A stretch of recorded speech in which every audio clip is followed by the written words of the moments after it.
Alright YouTube, thank you for coming in today. It is January 30th, 2022, wrapping up the end of the month with a quick update. We're going to be talking about the deals that have been done by our good friend Gary, Elizabeth Warren, and a few other figures that we'll mention. But before we get into it, I do want to say that our new website is live. So if you go to zachrector.com, you'll be able to find all my links at that website. We just created a new Twitter, so make sure you guys go follow that account. And also, if you want to get into the Discord group, sign up for the Patreon down below, and we will send you the link. In addition, I am excited. We have some more XRP merch on the way, some new ones. So I'm super excited to share that with you. That's going to be all coming out here in the next month or so. So all that should be linked up down below, or you can just head to the website, which is my name, zachrector.com.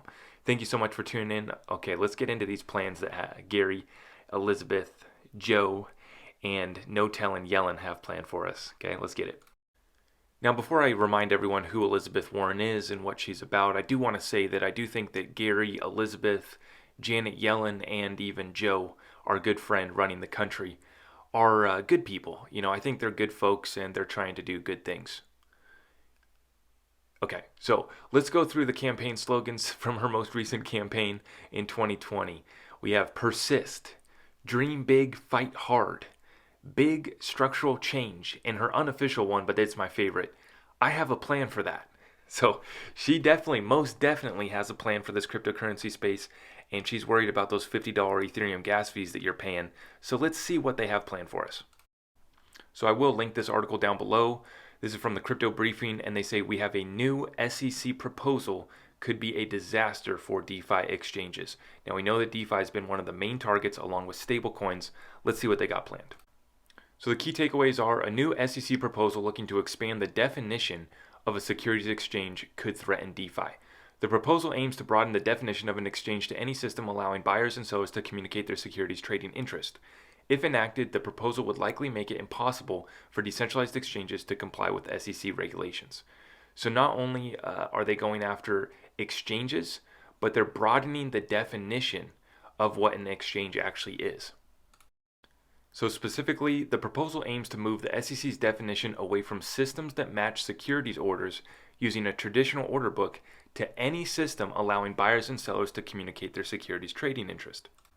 In addition to broadening the definition of a securities exchange, the proposal also asserts that the new definition will overrule previous SEC no-action letters and guidance, assuring certain kinds of systems are not securities exchanges.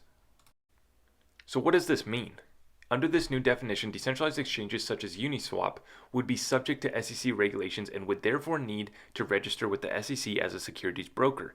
As decentralized exchanges have no way of complying with the current demands placed on securities exchanges by the SEC, the new legislation would effectively kill decentralized exchanges operating within the United States.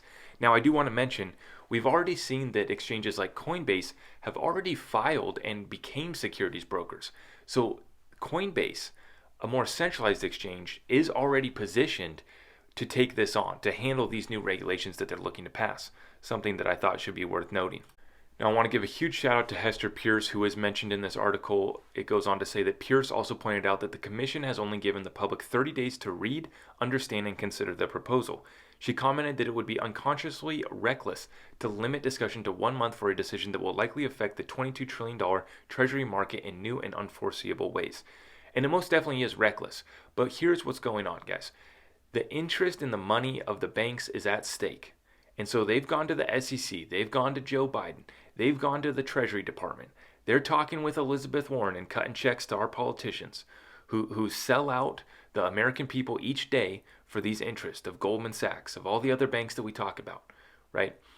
They know that their time is running out, so they're trying to force this through. They're not even giving them more than 30 days to read, understand, and consider this proposal. It's absolutely ridiculous.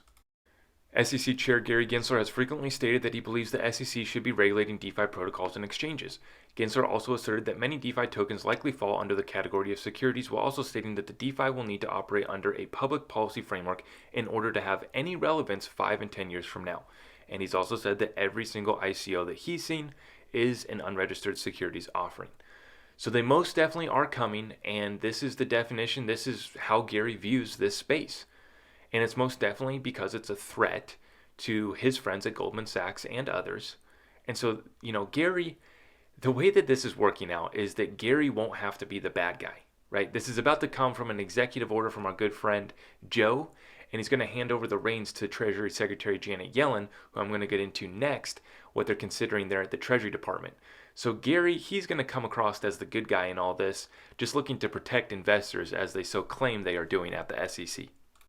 So it does get confusing because there's so many different government agencies and regulatory bodies in this huge bureaucracy beast that has been created in DC. But currently we have Janet Yellen as our Treasury Secretary, and they're going to be operating through the CFTC and FinCEN to come down on the cryptocurrency space. That's going to be separate from what the SEC is doing over there, because anything that falls within a securities is going to be under the SEC. Any commodities futures trading, that's under the CFTC and the Treasury Department. And then FinCEN is also the Financial Crimes Enforcement Network. They're covering laws in regards to the Bank Secrecy Act. So we have this article from CoinDesk. The unhosted crypto wallet rule is back. Now, this was initially proposed back in 2020 by FinCEN, and I don't think that it got anywhere. It was rejected. But now they have brought this rule back up, and I'm going to explain what this rule is in regards to. So yeah, it was proposed at the end of 2020 by FinCEN, the U.S. money laundering watchdog. If enacted, crypto exchanges would be required to collect names and home addresses, among other personal details from anyone hoping to transfer cryptocurrencies to their private wallets. Now, when you combine this with the fact that decentralized exchanges like Uniswap are coming under scrutiny of the SEC and could potentially be shut down, well, this is where you are not going to be able to hide anything, because you're only going to be able to use centralized exchanges like Coinbase. You won't be able to use Uniswap or other decentralized exchanges. And if you do try to move money off of Coinbase, well, they're going to be reporting that. If you try to move any of your bags off to private wallets, they're going to be reporting all of that information, your name, your home address, and other personal details, along with the funds that you're trying to transfer. That's all going to be reported to FinCEN, the SEC, and any other government agency that wants to watch you as well. So everything I do is on the up and up. I don't try to hide anything. I'm too dumb. I like to keep my life simple. So in that regard, I don't play around with any of that. I just pay my taxes and try to go about my business. And yeah, I leave all that degenerate activity for you guys. But they are coming for you, and they do want to watch every single move you're doing. You know, the most recent proposal where they're trying to watch any transaction over $600. They know that we're moving to a completely digital world, and this is the plan for them to track, trace, and record everything. So this is the plan, and they are ready to enact it this year. Now, this party might get started by our good friend Joe, who is apparently considering an executive order that could be dropped as early as February. So sometime in the next month, this show might get on the road here, and I am interested to see what comes from the White House. But in addition, I did already share the Competes Act in an earlier video this week. Now, to summarize what that one is all about, is it's a law that would basically give the Treasury Department the complete reins to take out any exchange or crypto platform that they deem a quote-unquote concern. So any concerning platform and exchange, the Treasury Department would basically be able to take them out. Now, that has already passed through committee, and this bill will pass Congress, most definitely will. And it's just a matter of what version will get passed. Maybe it seems like a couple senators or a couple congressmen have already mentioned that they're not a fan of that as it's written, and they do want to kind of scale that back. So we'll see what version does get passed. But the moral of the story is that the many arms of the government are coming for the crypto space. And I've been warning about this for the whole last year. As we've been talking about this, they are coming, and it's here now. So we have the Treasury Department with the CFTC and FinCEN. You got banking laws, securities laws that are enforced by the SEC, many different arms of the government. And as a business owner who has to comply with these different regulatory bodies, it is so frustrating. Just to have a little business, you have to inform 6 different government agencies that you're just going into business, and you have to report to them every quarter. It is so burdensome on businesses and people who are trying to innovate, especially with this new technology. It is unfortunate, and as an American, I wish that this wasn't the case. But this is the cards that we've been dealt. So we are positioning ourselves accordingly. If you want to know more about what we're doing, we do the full deep dives in my Discord group where we explain what I'm investing in, my business strategies, investment strategies, and other things that we're doing to prepare ourselves for the greatest transfer of wealth in world history. As always, I want to say thank you. Let's keep applying pressure to our congressmen, our senators. We can call them this week, send them letters. Let them know that this is unacceptable, and let's continue to apply pressure. At the same time, let's continue to accumulate assets that we know are going to pass through these regulations.